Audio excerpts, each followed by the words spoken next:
دادستان منطقه کولاب در نیم سال گذشته 73 پرونده وابسته به تروریسم و افراطگرایی را بررسی کرده است. در این باره روز 22 ایول دادستان منطقه در یک نشست خبری صحبت کرد. جنایت‌های اکستریمیستی تروریستی در منطقه کولاب یعنی که 10 شهر نایاب آغاز و مورد تفتیش پیشگی قرار داشته. اکثریت این پرونده‌های جنایتی قریب که همش مسئول سود کرده شده است. این حال بررسی سودشون قرار دارد. مهمه امسال مقامات 12 نفر را با اتهام مبلغ گذاری به سامانه اصلاح نت بازداشت کرده بودند. آن زمان گفته می شد که همه آنها ساکنان جماعت دهنه کولاب هستند.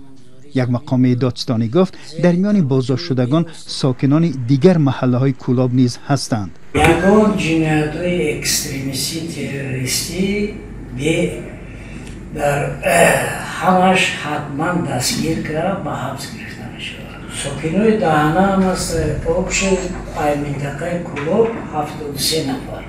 مهمه چند ساکن کولاب به رادیو آزادی شکایت کردند که چندی از خویشاوندانشان را با اتهام گذرانیدن مبلغ به سامانه اصلاح نت بازداشت کردند. بازداشت این افراد که اکثرا مهاجران سابق هستند بر اساس یک فهرست از سیبربانک روسیه صورت گرفته است که در اختیار مقامات تاجیکستان گذاشتند.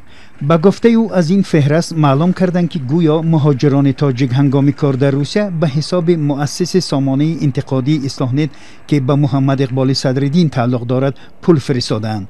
این مخالف حکومت تاجیکستان که برنامه‌های انتقادیش درباره سیاست‌های دولت را در یوتیوب نشر می‌کند گویا از حساب مهاجران بازداشت شده پول به دست آورده است.